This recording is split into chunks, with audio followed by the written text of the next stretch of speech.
Okay, I got to go. Yang kata bulan Ogos ni kerajaan tumbang.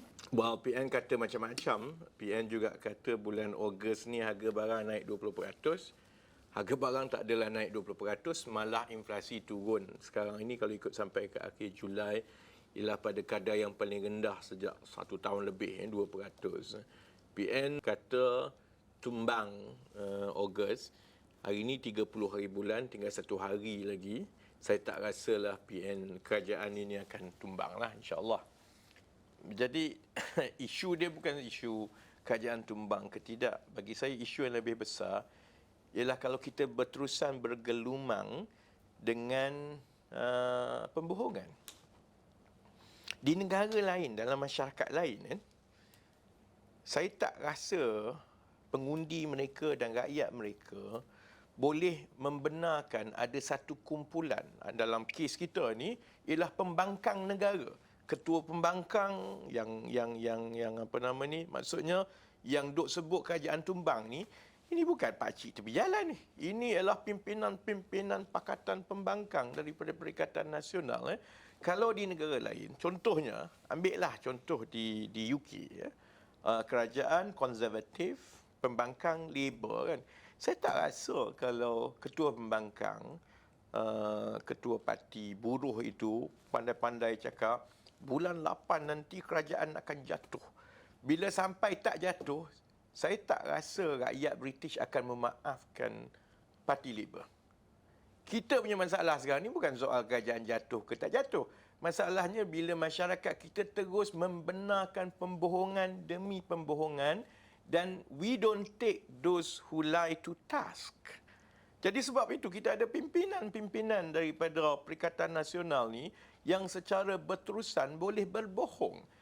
Sekarang ni saya dengar bulan September pula nak jatuh ni.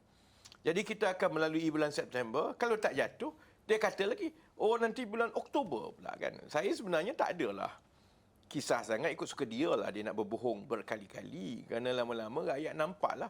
Lama-lama sebelah rakyat biasa ni pun akan mula mempersoalkan, kau ni gila ke apa? Tiap-tiap sebulan harga barang kata naik tapi tak naik. Kerajaan akan jatuh tapi tak jatuh. Ni apa jenis manusia berbohong berkali-kali ni? Jadi yang itu pun saya tak bimbang sangatlah. Saya ingat lama-lama rakyat kita pun menyampah juga. Kesan dia ialah kepada ekonomi negara. Bila kita ada pimpinan rasmi pembangkang daripada Perikatan Nasional yang terus memainkan sentimen bohong ini, yang kononnya kerajaan akan jatuh dan lain-lain, demi untuk menyedapkan hati walaun-walaun mereka.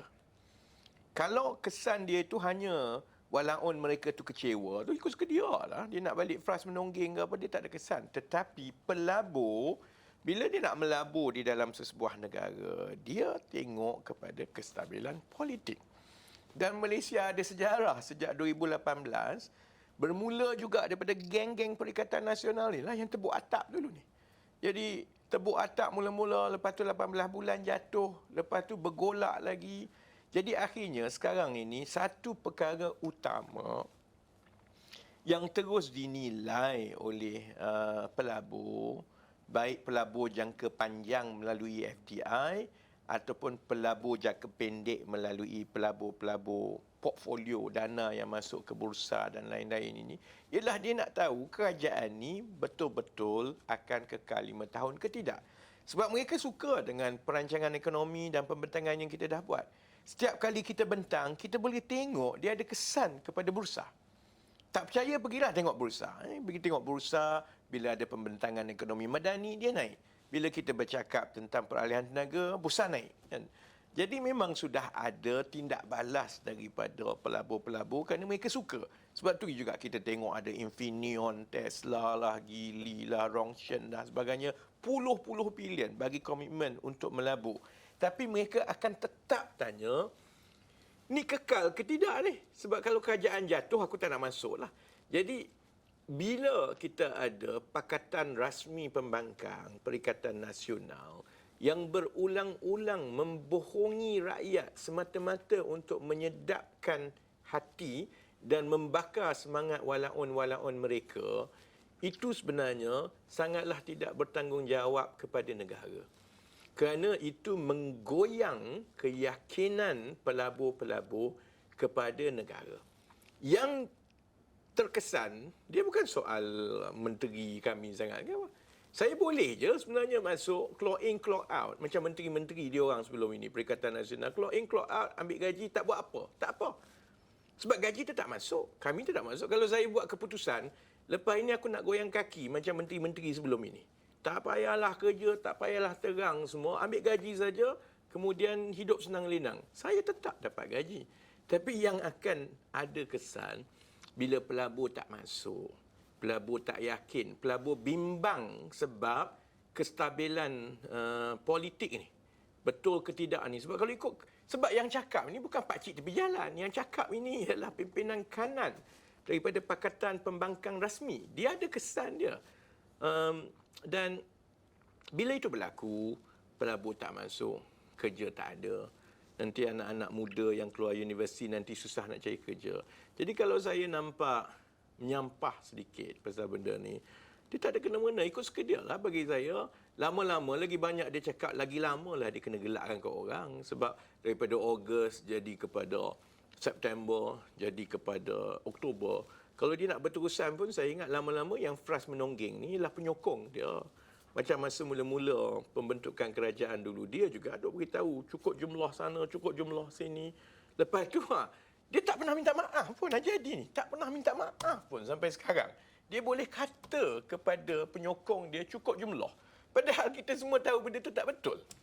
Sama juga, dia boleh kata kepada orang, kerajaan akan jatuh. Tak jatuh pun.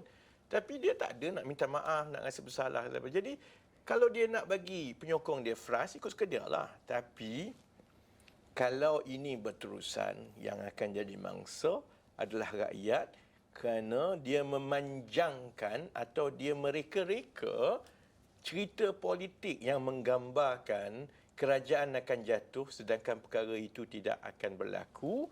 Dan akhirnya, kalau ini berterusan, itu menyukarkan kerja kita untuk meyakinkan pelabur-pelabur bahawa Malaysia ini ada kestabilan politik dan mereka mesti terus melabur kerana kita ada potensi ekonomi yang baik di masa akan datang.